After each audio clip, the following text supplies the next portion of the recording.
slate. It's our slate. So that it can sync the audio and the video in post. I see. Okay, so now we actually have to talk about stuff. Yeah. We never settled on a name for the podcast. Oh, shit. I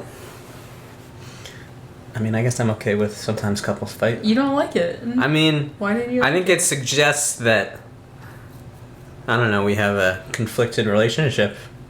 I mean, it's just supposed to be like kitschy, kind of. All right. Right? Okay. Kitty! Okay. This is our kitty! I have a drink. That is not a good idea. This is our kitty. Here he is. He's out of frame. There he is. There he goes. He really is not. He's not happy with this. Well, he almost sat there. He almost did. Okay, so are we cutting and then like are we starting? You're just filming this so that we can like decide. We can edit it. Yeah, we can start whenever we want. We could even include all this banner. There was a kitty. No, okay. There was a kitty there. So we should probably do like a hello, welcome to kind of thing, right? I suppose that's how these things start. Okay, do you want to do it? Well, I mean, you're sort of the more tenured representative of Okay, Alphabet, so... Hold on, you gotta be looking at least, right? Okay. Hello, everyone. Nope. I don't like that one. I didn't know what to say at first. Sup? Because I want to say like awful bits. Dead air. We have dead air. I'm trying to think. Well, it should be awful bits podcast. Sometimes couples fight, right? Awful Bit presents Sometimes Couples Fight, the podcast. That sounds like an introduction to me. Okay. And there you have it, folks. Okay, so that'll be great. That'll be our first intro. It'll be like super awkward in here. So this is the first episode of a new podcast we want to start for Awful Bit.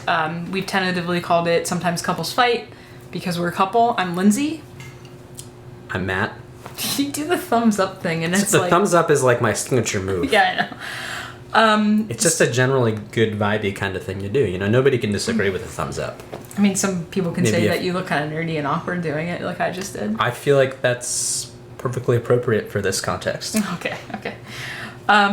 So, like I said, first episode, the idea is to keep these pretty short and just kind of talk about I guess maybe we should be timing it.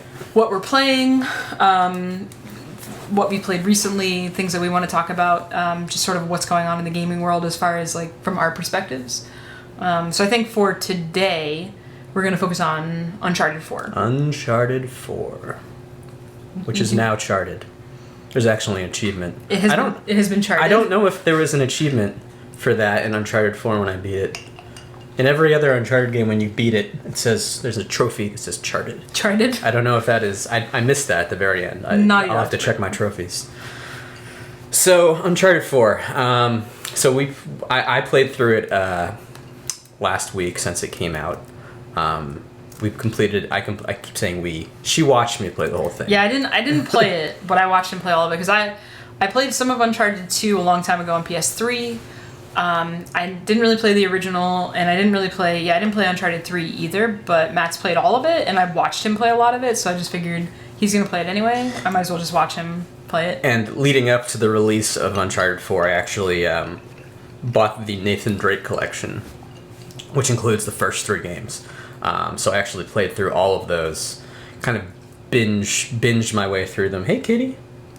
There's a kitty here. He's going to show up. Again... I don't know if you saw him. I can't decide if we'll include him, but anyway. So Uncharted 4, if you've been living under a rock, Uncharted 4 is Naughty Dog's latest action-adventure extravaganza. And their first release since their last game, The Last of Us, which was amazing. is still probably my favorite game. I don't want to say ever, but like it's definitely like top 5. Yeah. Greatest games I've ever played, in my opinion. Kitty, I swear to God, if you knock over the camera, I'm gonna be so pissed off.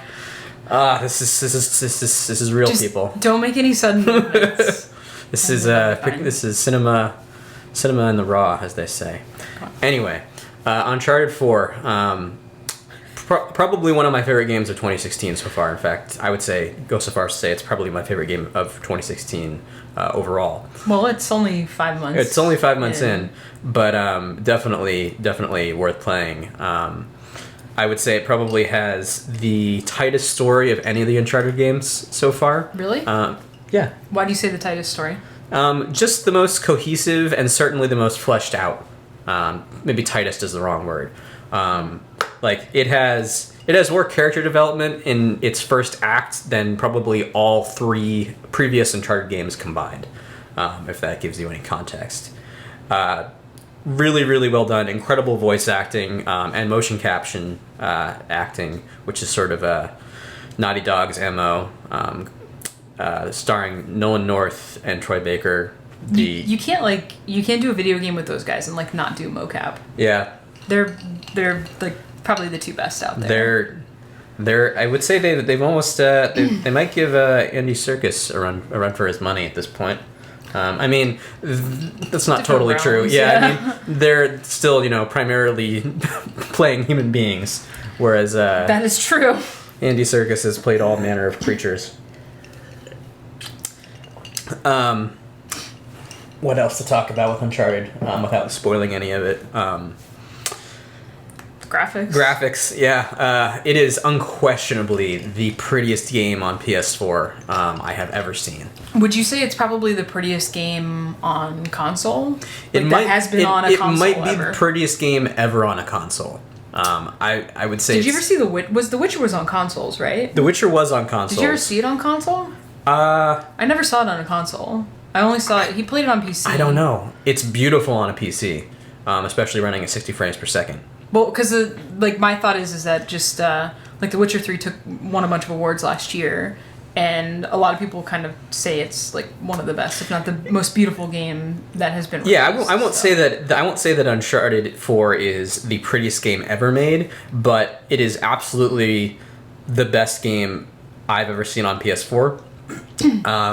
And it certainly is representative of just how talented Naughty Dog's art team is, and graphics team is, and really their whole team, and just pushing that platform to its absolute limit, and really just optimizing every single juicy lemon seed of graphical prowess that the PS4 has. I don't know where I was going with that metaphor. Lemon seed. The seed is not really the juicy part. Yeah, that metaphor kind of got away from me, but you get what I'm saying. So what were you saying? You were saying earlier about how they really fleshed out the story and the characters in particular.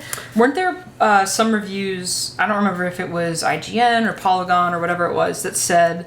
One of them said that it was really slow in the beginning and it picked up at the end, and one of them said that it was really good in the beginning and the end was kind of poor.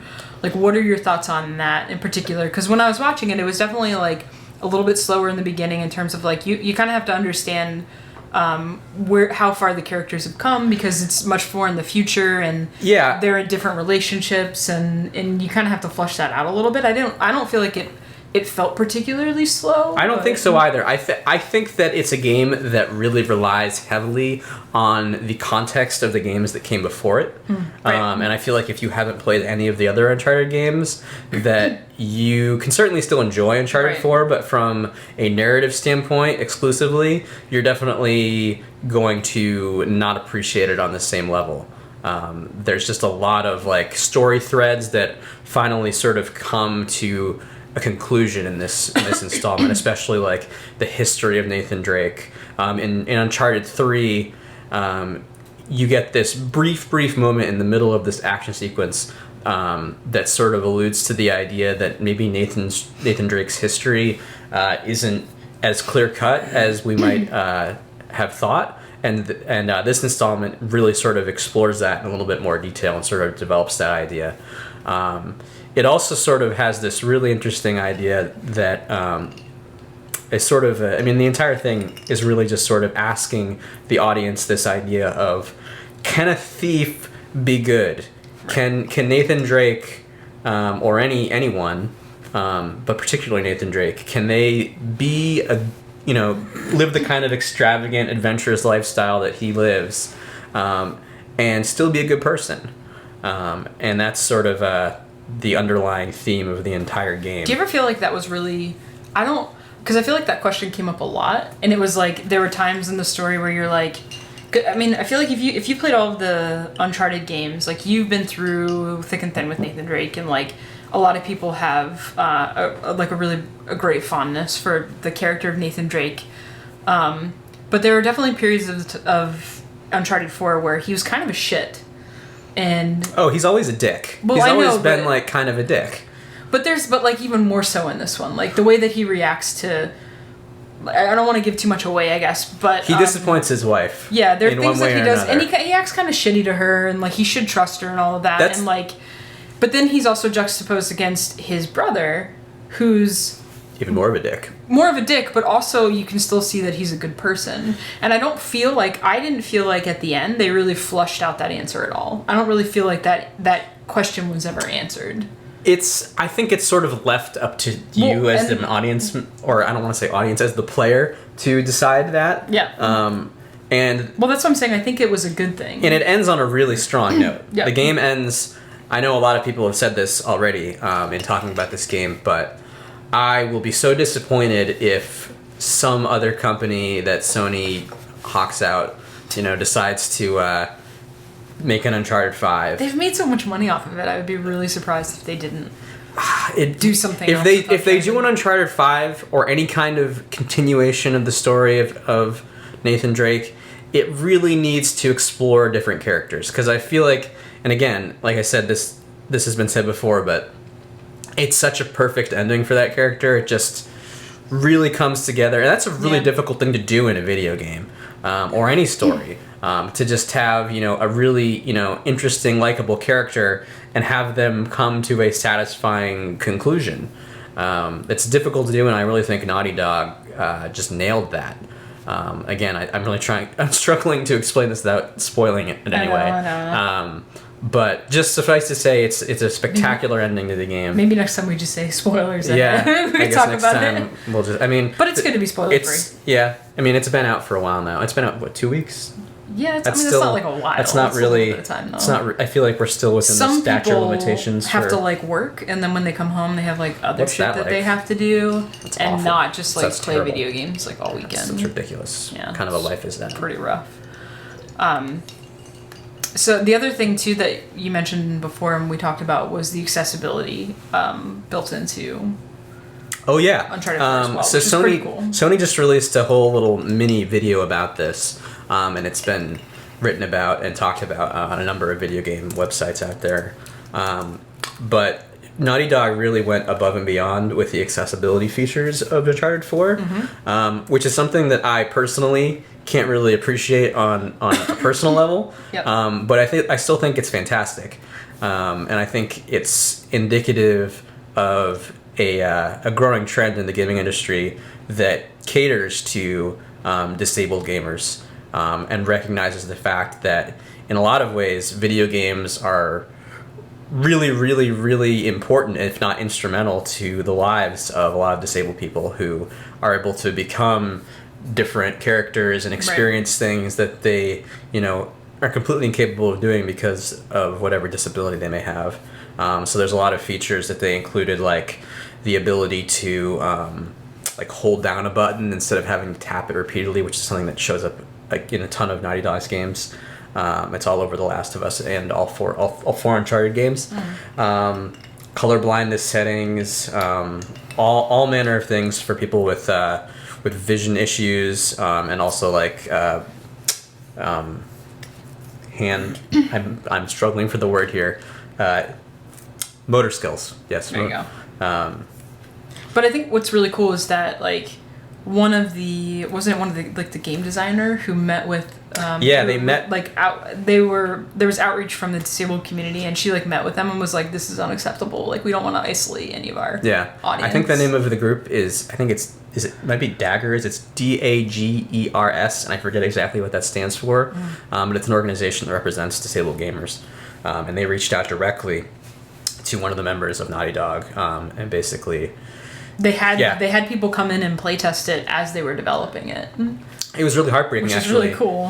Because one of the head of this organization, whose name I cannot remember off the top of my head. I'm sure we could Google it. We'll have to link to the video. Yeah, If we put this up on YouTube, we'll put the link down somewhere. But he was talking about how he has always been an enormous fan of Uncharted, of the whole series, and how heartbroken he was to be unable to beat Uncharted 2, I believe, because there was a section of that game near the end where you have to button mash, and he just was unable to do that, and unable to complete the game without assistance from somebody who didn't have a disability, which is awful. And it seems like that really, that story really hit home with Uncharted, with Naughty Dog's team, and they really sort of went above and beyond to really make that game accessible to as many people as they possibly could. Obviously, there's going to be some people out there. There's always going to be someone who has a disability that they haven't considered or they haven't thought of. But just the fact that they made the effort to go, to really think outside the box and really do everything they possibly could to make the game as accessible as they could to as many people as possible is really, I think, a good thing. And I think games are moving in that direction. I think a lot of games, Bungie has added a number of accessibility features to Destiny. Pretty recently. That's true. I mean, I don't know. Probably not as much as Uncharted 4. I would say one of the big things that I know a lot of game companies are doing is thinking about people who are colorblind, especially in multiplayer games where you have like a red team and a green team. Because red-green colorblindness is one of the most common forms of colorblindness. I have a coworker actually who really can't distinguish between red and green. Yeah. And that makes it really difficult for them to enjoy the experience. I was actually reading about a guy who was playing Guacamelee, which relies heavily on colors. Yeah, because you have to because there's you shields. have to break through walls and different things with different movements based on the color. Yeah. And he couldn't tell them apart, and it's just completely unplayable. That would piss me off if I got this game and I was like, I can't play this game because I don't know what color this is. As somebody who doesn't have any kind of disability like that, it's really sort of just eye-opening. Yep. To consider, something that we love to do, and something that we really take for granted in a lot of ways is just, there are huge barriers in the way for many people. Yep. And I think that the gaming community and game developers are finally starting to think about that and open that up to a wider audience. Cool. Well, I think that we're doing this about 15 minutes or so, and we wanted to keep it relatively short. Is there anything that you wanted to wrap up the podcast with in terms of Uncharted or? Uncharted is fucking awesome, and you should play it. If you don't have a PS4, you should get a PS4 to play Uncharted 4. And if you can't play it or don't want to play it, then you should watch someone play it. You should at least because watch I can also say that was very enjoyable. Actually, you said Lynsey had said herself that was a very good movie. Yeah, I accidentally called it a movie in the middle of it, and I was like, wow, this is a video game, and I legitimately called it a movie. I think even if you just watch, if somebody were to edit all the cutscenes of Uncharted together, it would still be a really interesting and well-made story. There would obviously be certain things that wouldn't make sense because of lack of context. But sure, but damn, it's good. I give it a 10 out of 10. I don't want to score things numerically, but if I was going to score it numerically, I would give it a 10 out of 10. I don't want to score things 10 out of 10. It's definitely check out Uncharted 4. Do yourself a favor. Cool. Well, thanks for tuning in to our first episode. We'll see you guys next time. Cheers.